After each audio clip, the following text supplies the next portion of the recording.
Supreme court के फैसले के बाद नौकरी गंवाने वाले 2016 के शिक्षक शिक्षिकाएं लंबे समय से सड़कों पर हैं। अब वही नौकरी से निकाले गए लोग विकास भवन घेराव आंदोलन का आह्वान कर चुके हैं। आज यानी गुरुवार को वो अपने हक की नौकरी की मांग को लेकर सड़कों पर उतरे। कोलकाता पुलिस भी पूरी तरह से तैयार थी, आंसू गैस भी तैयार रखी गई थी, लेकिन कोलकाता पुलिस की कोशिशों को पार करते हुए सभी बाधाओं को लांघकर आंदोलनकारी विकास भवन पर कब्जा कर लिया। वो लोहे का गेट तोड़ फोड़ करके अंदर घुस गए, गेट को पूरी तरह तोड़कर जमीन पर गिरा दिया और आगे बढ़े।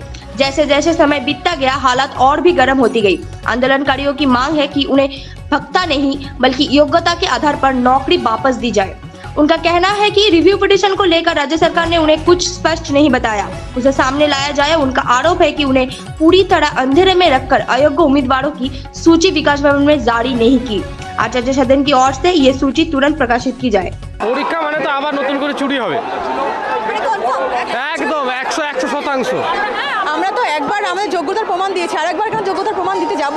আর যারা চুরি করেছে, যারা চাকরিটা বিক্রি করেছে, সেটা দায়বদ্ধতা তাদের। আমরা তো একবার যোগ্যতার প্রমাণ দিয়েছি, কেন বারবার যোগ্যতার প্রমাণ দিতে যাব? এই যে আমরা ভাতা চাই না, আমরা আমাদের যে যোগ্যতার প্রমাণ দিয়েছি সেই যোগ্যতার ভিত্তিতে যোগ্যতার মূল্যটা চাই। এতদিন যে যোগ্যতার মূল্যতে যে জায়গাটা আমরা দখল করে চেয়ারটা পেয়েছি সেই চেয়ারের মূল্যটাই আমরা চাই।